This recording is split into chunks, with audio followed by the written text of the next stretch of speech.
Welcome back to the Alice Stewart Show. It is time to talk food with the food guys, Kevin Shalin, the Mighty Rib food blogger, and Daniel Walker, Eat Arkansas food blogger, both joining me in studio. Kevin and Daniel, great to have you here. Good morning. Thank you. Good morning. And what a lot of folks, and I particularly appreciate the fact that routinely we can check in with food experts and get an update on the food scene in Central Arkansas. And a couple of places come to mind. First off, Table 28. Give me an update on that. A lot of folks have been talking about that place. Yeah, Table 28 is really settled in. They've been open for a little less than a year, and I know Daniel and I have eaten there together a couple times. We've eaten there separately, and Chef Scott Rains over there is doing a fabulous job. I had a dinner there last weekend, and we was a big group and ordered a lot of dishes, and they are just really, just churning out some of the better food in this town. Really recommend the Brussels sprouts, fried Brussels sprouts, the mashed potatoes, and their signature dish, which is quickly becoming one of the better dishes in Little Rock, is the tongue-in-cheek. I know Daniel's written about that.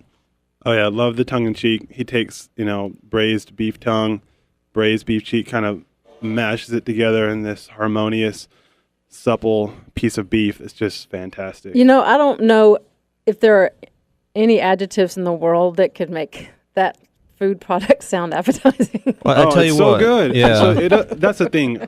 I'll say, it kind of scares people away because it's like beef tongue, and I've had beef tongue lots of other ways, like in tacos and whatnot. But it's nothing like that. Not a strange texture. It's just perfect. I tell you what, Alice, my Rock City Eats piece is going live in a couple hours. You check that picture out that I posted. That's the tongue-in-cheek, and you tell me that's not appealing. Okay. Yep. You both of you, when you write art posts, the pictures usually sell it. And one time you guys posted a post that was, the picture sold me, but then you read the article and you're like, ooh, that's not very good.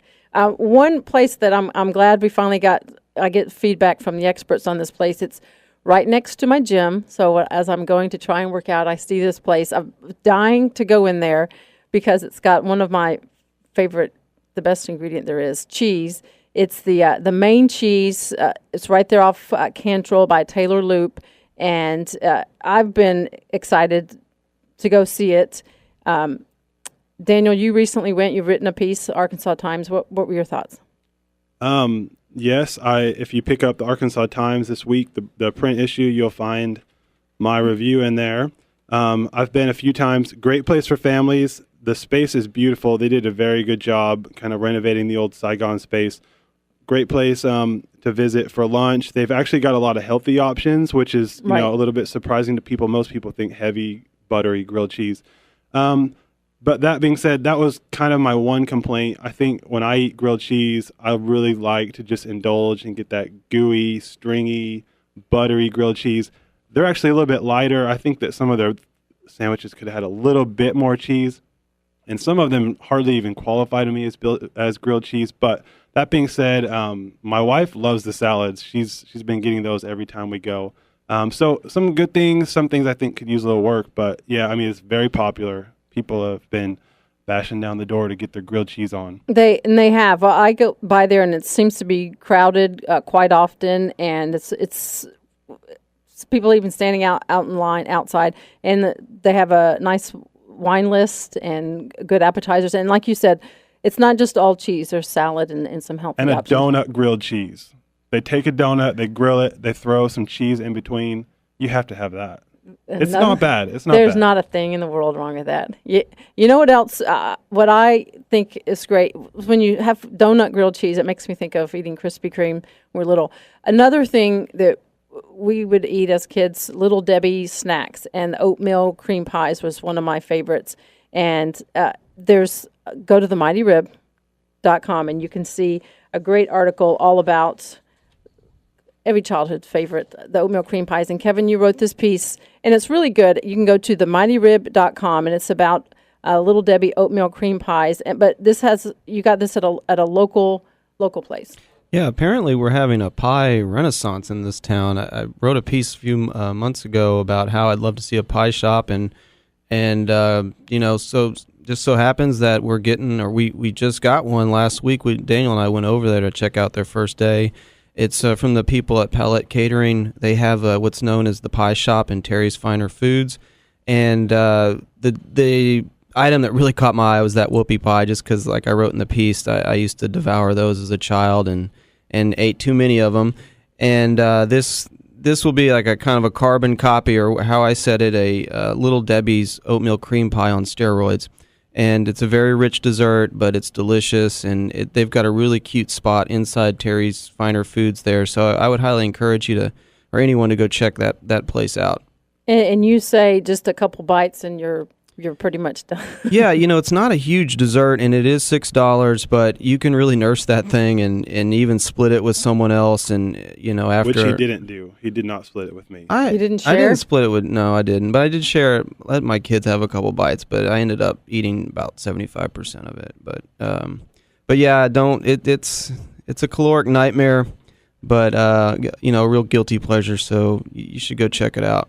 But they've got a handful of pies. They've got about 6 to 8 pies every day that they're doing. So not just the oatmeal cream pies. That's true. I'm sorry, I forgot to mention that. But also a quick plug. I found out on Facebook by just a random comment on one of my threads that we will be getting a pie truck called the Pie Hole, a food truck completely dedicated to pie. It's coming down. It should be open up in late May. That's the word I've been given, so keep an eye out for that. Now that's an excellent marketing name right there. Yeah. And another place that you guys have talked about before, but it's worth another mention, and is the Milo Coffee Company. Yeah. We've always loved the Milo Coffee Company. They've been situated mostly at the farmers markets, exclusively at the farmers markets for the past year or so.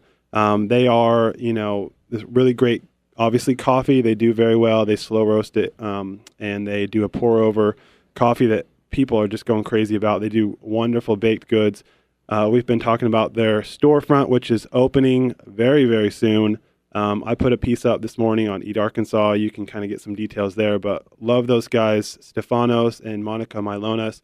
Very great people who do really fabulous products. It's going to be a great place to hang out in the Hillcrest area. It's just down the street from Ham or Hillcrest Artisan Meats in the old River City coffee space. Great place to hang out, do some work, get a bite, some coffee. It's going to be wonderful. I've had their pastries and their stuff. They bring it to the Hillcrest Farmers Market on Saturday morning, and it's fantastic. It's really good, and it'll be exciting that they have their own place.